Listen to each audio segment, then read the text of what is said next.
प्यार, कहते हैं कि ये दुनिया की सबसे खूबसूरत भावना है। तो फिर इसमें इतना दर्द क्यों होता है?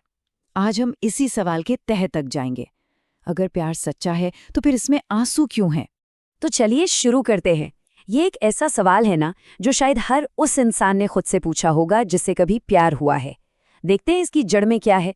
अब देखिए, यहाँ पर एक बहुत गहरा सवाल खड़ा होता है।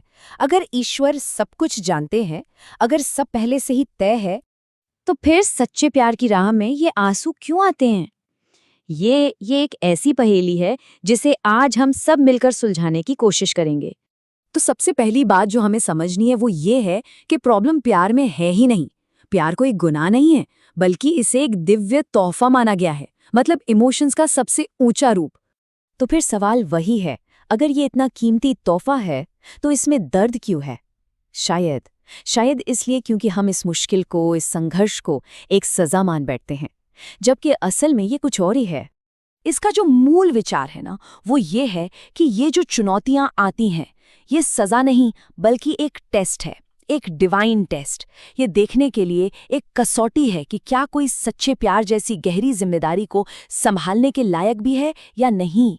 इस बात को ना एक बहुत ही आसान से उदाहरण से समझ सकते हैं। सोचिए, एक टीचर अपने सबसे होशियार, सबसे पसंदीदा स्टूडेंट को ही तो सबसे मुश्किल सवाल देता है ना? ठीक वैसे ही ऐसा माना जाता है कि ईश्वर सच्चे प्रेमियों को आजमाते हैं ताकि उनका जो रिश्ता है वो और भी ज्यादा पवित्र और मजबूत बन सके। तो मतलब साफ है, आसान रास्ता हर किसी के लिए नहीं होता। क्यों? क्योंकि हर कोई सच्चे प्यार जैसी कीमती चीज की जिम्मेदारी नहीं उठा सकता। सीधी सी बात है, मंजिल जितनी बड़ी होगी, रास्ता उतना ही मुश्किल होगा। तो अब सवाल ये है कि इस डिवाइन टेस्ट में, इस परीक्षा में ईश्वर आखिर परखते क्या है? आइए देखते हैं कि प्यार की ये 3 कसौटियां क्या हैं। जब भी किसी रिश्ते में मुश्किलें आती हैं तो 3 चीजें परखी जाती हैं। पहला, धैर्य यानी सब्र रखने की हिम्मत। दूसरा, चरित्र यानी मुश्किल वक्त में भी इंसान अपनी अच्छाई न छोड़े। और तीसरा है परिवार का सम्मान यानी अपने बड़ों की इज्जत। और देखिए, इस टेस्ट का असली मकसद यहीं छिपा है। ये पता करना कि रिश्ता सिर्फ एक अट्रैक्शन है या फिर ये आत्मा का कनेक्शन है। जो रिश्ता त्याग, सच्चाई और जिम्मेदारी पर टिका होता है, उसे ऊपर वाले की मंजूरी मिल जाती है। लेकिन जो सिर्फ जिस्म, सहूलियत और स्वार्थ पर टिका हो, वो अक्सर टूट जाता है। अमन और काव्या की कहानी इस फर्क को बहुत अच्छे से समझाती है।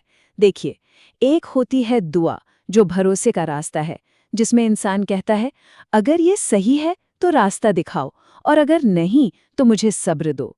और दूसरी तरफ होती है जिद, जो अहंकार का रास्ता है, जहां इंसान भगवान से मांगता नहीं बल्कि डिमांड करता है कि मुझे तो बस यही चाहिए। अब ये जो ऑथेंटिसिटी की बात है ना, ये सिर्फ प्यार तक ही नहीं रहती। यही बात हमारी भक्ति, हमारी स्पिरिचुअल लाइफ पर भी लागू होती है। क्या हमारी भक्ति सच्ची है या वो भी बस एक दिखावा है? तो पहले एक शब्द को समझते हैं, मिथ्या। मिथ्या का मतलब है दिखावा, मतलब ऐसी भक्ति जो भगवान से जुड़ने के लिए नहीं बल्कि दुनिया को दिखाने के लिए, अपने ईगो को फीड करने के लिए की जाती है। ये बिल्कुल वैसा ही है जैसा सिर्फ अट्रैक्शन पर बना हुआ कोई रिश्ता। दोनों में जमीन आसमान का फर्क है। सच्ची भक्ति इंसान को अंदर से बदल देती है। अगर पूजा छूट जाए तो बेचैनी होती है। और दूसरी तरफ है आडंबर, दिखावा, वो सिर्फ बाहर के लिए होता है। अगर लोग तारीफ न करें तो दुख होता है। आज के जमाने में इसे बहुत खूबसूरती से कहा गया है, ईश्वर कैमरा नहीं, नियत देखता है।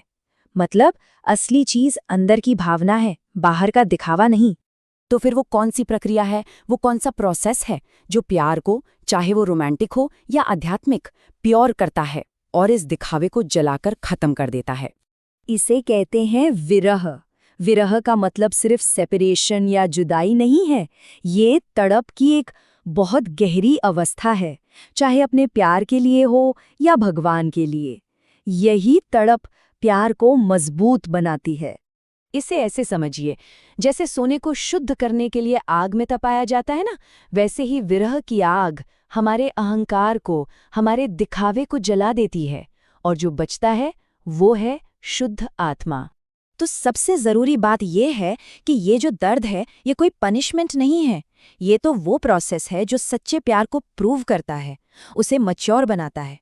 तो फिर होता क्या है जब कोई इन सारे टेस्ट को पास कर लेता है और इस शुद्धि की आग से गुजर जाता है? वापस चलते हैं अमन और काव्या की कहानी पर। उन्होंने क्या किया? वो भागे नहीं, उन्होंने इंतजार किया। ये था उनका धैर्य। उन्होंने अपने परिवार का सम्मान किया और ऊपर वाले के सही वक्त का इंतजार किया। ये था उनका चरित्र और सम्मान। मतलब उन्होंने तीनों टेस्ट पास कर लिए। और नतीजा ये हुआ कि एक दिन वही परिवार जो उनके रास्ते की सबसे बड़ी रुकावट था, वही उनका सबसे बड़ा सपोर्ट बन गया।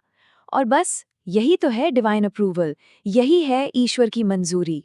और यहीं पर हम पहुंचते हैं अपने आखिरी सबसे जरूरी सबक पर। ईश्वर प्यार के खिलाफ नहीं है, वो सिर्फ ये परखते हैं कि कोई उस प्यार के काबिल है भी या नहीं। तो ये जो पूरा सफर है, ये कोई रुकावट नहीं बल्कि एक मौका है, ये साबित करने का मौका कि हम सच्चे प्यार के इस अनमोल तोहफे के लिए तैयार